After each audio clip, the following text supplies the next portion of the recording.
Jésus ne nous donne pas de recettes magiques, miraculeuses pour éviter les tempêtes de notre vie. Il n'a pas promis à ses disciples, et non plus à nous-mêmes, de nous épargner toutes les difficultés. En revanche,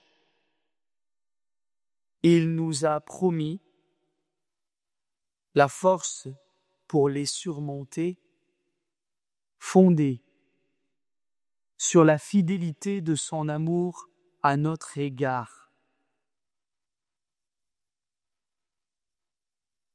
On peut s'étonner que le Seigneur demande, au fond, aux disciples, comment se fait-il? N'avez-vous pas encore la foi? Leur appel de détresse n'est-il pas au contraire une manifestation de confiance? S'ils n'avaient pas cru en la puissance de Jésus sur les éléments déchaînés, à quoi bon aurait-il servi de le réveiller? N'est-ce pas?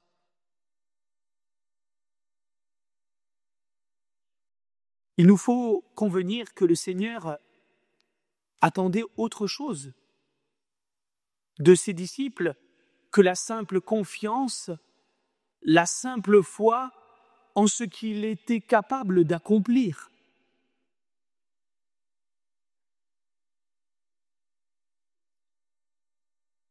Il attendait d'eux qu'ils aient aussi foi en lui, et pas seulement en ce qu'il pouvait faire pour eux. Jésus attendait de ses disciples, et c'est sans doute le passage, la Pâque, passée sur l'autre rive, qui les invite à accomplir au cœur même de leur foi, à passer d'une confiance et d'une foi en ce que Jésus peut faire pour eux, à une foi beaucoup plus simple, beaucoup plus épurée, une foi beaucoup plus intime, personnelle et aimante, à une foi en lui, en Jésus, en sa personne.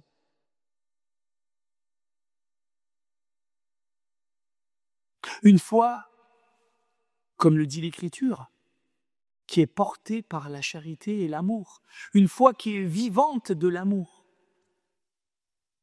une foi qui repose sur la certitude que Dieu est fidèle et qu'il est fidèle parce qu'il nous aime, et que comme Dieu est amour, il est amour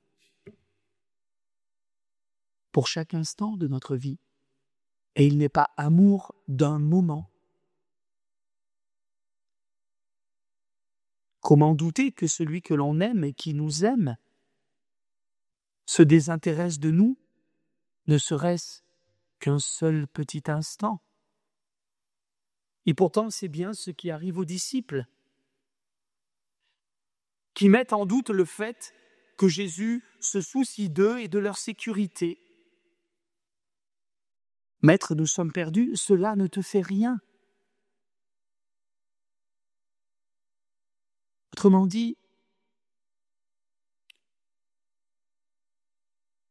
Jésus invite ses disciples à entrer dans une relation personnelle, aimante de foi avec lui. Et c'est cela, la foi qui sauve. La foi qui sauve, c'est pas celle de croire que Jésus peut faire des miracles pour moi, même si je le crois, bien sûr. Je crois à ce que Dieu peut faire pour moi. Je sais qu'il est tout-puissant, donc il peut le faire. Seigneur, fais quelque chose pour moi. Pardonnez-moi, ça c'est encore une fois, comme diraient les pères, de débutant, de commençant. Je suis plus attaché à ce que Dieu peut faire pour moi qu'à Dieu lui-même, à sa personne même. Et si je suis vraiment attaché à sa personne, que Dieu le fasse ou que Dieu ne le fasse pas pour moi, cela m'est égal parce que ma vraie sécurité repose dans cette relation de foi aimante, de cœur à cœur, de personne à personne avec lui. Est-ce que vous croyez que si les disciples n'avaient pas réveillé Jésus, ils ne seraient pas passés de l'autre sur l'autre rive? Qu'ils auraient coulé? Mais non. Ils auraient traversé la mer au milieu de la tempête. Et ils auraient débarqué sains et saufs sur l'autre rive. Vous voyez combien cela nous interpelle, nous-mêmes et chacun d'entre nous, au cœur même des tempêtes que nous avons à traverser dans notre vie. Oh certes, nous pouvons demander à Dieu de faire ceci ou cela pour nous. Mais l'enjeu reste de demeurer dans une foi en lui. Que Dieu agisse ou que Dieu n'agisse pas en ce que je lui demande. Dieu agit toujours dans son amour qui me porte dans sa main. Mon Père et moi, nous sommes toujours à l'œuvre, dira Jésus. Et l'œuvre du Père, c'est de nous faire entrer dans cette foi-là, aimante, portée par la charité, et qui sauve, parce que c'est celle qui nous garde en relation avec Dieu, révélée en son Verbe fait chair.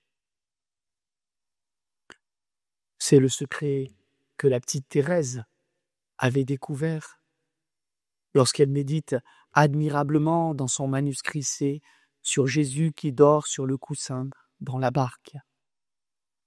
Vous pourrez aller relire ce merveilleux passage. Eh bien, demandons au Seigneur dans cette Eucharistie, par l'intercession de saint Thomas d'Aquin, un homme qui ne s'est pas simplement contenté de croire en ce que Dieu pouvait faire, mais qui a cru en lui. Credere in Deum.